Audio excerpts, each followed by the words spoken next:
श्री इमरान प्रताप गढ़ी जी 5 minute. धन्यवाद सभा sir mic. हाँ बोले। धन्यवाद सभापति महोदय। मैं रूरल डेवलपमेंट पर अपनी बात रखने के लिए खड़ा हुआ हूं। कोई खुशबू न कोई फूल न कोई रौनक, उस पे कांटों की जहालत नहीं देखी जाती। हमने खोली थी इसी बाग में अपनी आंखें, हमसे इस बाग की हालत नहीं देखी जाती। रात बस रात ही होती तो कोई बात नहीं, उसका आकार मगर दूना नजर आता है। जितने चमकीले सितारे थे वो सब डूब चुके, सारा आकाश बड़ा सूना नजर आता है। बुलबुलें खुश थी उम्मीदों के तराने गाए, लेके पतझड़ से बहारों को चमन सौंप दिया। अब तो मासूम गुलाबों की ये घायल खुशबू शीश धुनती है कि खारों को चमन सौंप दिया। तुमने क्या काम किया उनके अभावों के लिए, जिनकी मेहनत से तुम्हें तख्त मिला, ताज मिला। उनके सपनों के जनाजों में तो शामिल होते, जिनके चुप रहने की वजह से तुम्हें राज मिला। उदय प्रताप जी ने बहुत शानदार ये कविता कही है कि कवि की आवाज बगावत पे उतर आई है, दल के दलदल से हमें कोई सरोकार नहीं। तुमने इस देश की तस्वीर बिगाड़ी ऐसे, जैसे इस देश की मिट्टी से तुम्हें प्यार नहीं। वरना अंजाम वही होगा जो पहले भी हुआ। कुर्सी तो कुर्सी है, निगाहों से उतर जाओगे। मौत आनी है जब आएगी तुम्हारी खातिर, मौत से पहले बहुत पहले ही मर जाओगे।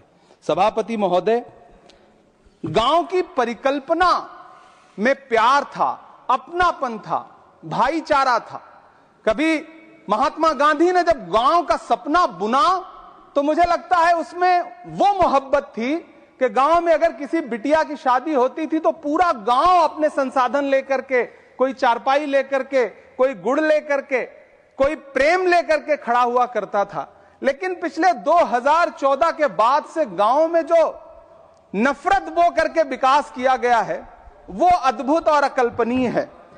हालत यह है, हम जिस गांव में पैदा हुए उन गांव में कोई सीताराम चाचा, कोई भगवती चाचा हम लोगों की उंगली पकड़ करके चौराहों पर हमें मिल जाता था, आशीर्वाद भी देता था और डांटता भी था।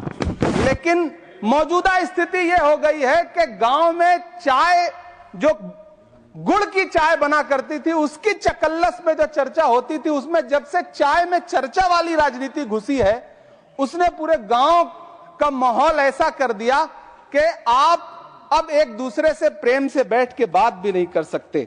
मैं, माननीय मंत्री जी यहां पर मौजूद हैं, रूरल डेवलपमेंट के मंत्रालय के बजट पर चर्चा हो रही है। चाहे मनरेगा हो, चाहे किसान हो, सारा इससे जुड़ा वर्ग परेशान है। मजदूरों की स्थिति ऐसी है कि आप मनरेगा को प्रोत्साहित करने के बजाय मनरेगा को समाप्त करने की कोशिशों में लगे हुए। सच बात यह है कि राज्यों पर भार डाल करके आप मनरेगा खत्म कर देना चाहते हैं और उसके लिए आपने नाम लिया है कि आप उसका नाम बदल करके बीग्राम जी करके उसके पीछे आप इसको छुपा लेंगे। गांव में सड़कों की स्थिति खस्ता हाल है, चाहे उत्तर प्रदेश हो, चाहे मध्य प्रदेश हो, चाहे गुजरात हो, चाहे राजस्थान हो। गांव में सड़कों की स्थिति ऐसी है कि किसी गर्भवती महिला को अगर अस्पताल ले जाना हो तो सड़कें ऐसी हैं कि उन पे चलने वाले वाहन शायद अस्पताल तक महिलाएं पहुंच भी नहीं पाती हैं, उनका प्रसव रास्ते में ही हो जाता है। महोदय, गांव में हालत यह है कि किसान आपके सामने सरकार के सामने लगातार अपनी मांगे लेकर के खड़ा रहा, लेकिन इस सरकार ने दिल्ली के रास्ते की तरफ कूच करने वाले किसानों की राह में फूल नहीं बिछाए बल्कि कीलें बिछाई। 750 से ज्यादा किसान शहीद हुए। कीमत तो बहुत बढ़ गई शहरों में धान की, लेकिन विदा न हो सकी बेटी किसान की। मौका मिला तो लोगों ने कुर्सी के वास्ते तस्वीर ही बिगाड़ दी हिंदुस्तान की। सभापति महोदय, इस सरकार में बातें तो बड़ी बड़ी रही।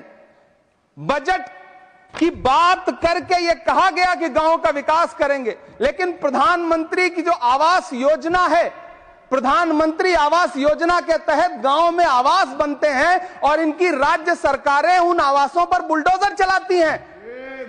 ऐसे कई मामले अलग अलग राज्यों में देश के सामने हैं। आप कहेंगे तो मैं पटल पर रख दूंगा, अभी हां पटल पर रख दूंगा, ऑथेंटिकेट कर दूंगा। महोदय, जब पीएम आवास योजना के तहत बनने वाले घरों पर बुलडोजर चलेंगे तो आप गांव के कौन से विकास की परिकल्पना कर रहे हैं? गांव को तो आपने भगवान भरोसे छोड़ दिया है।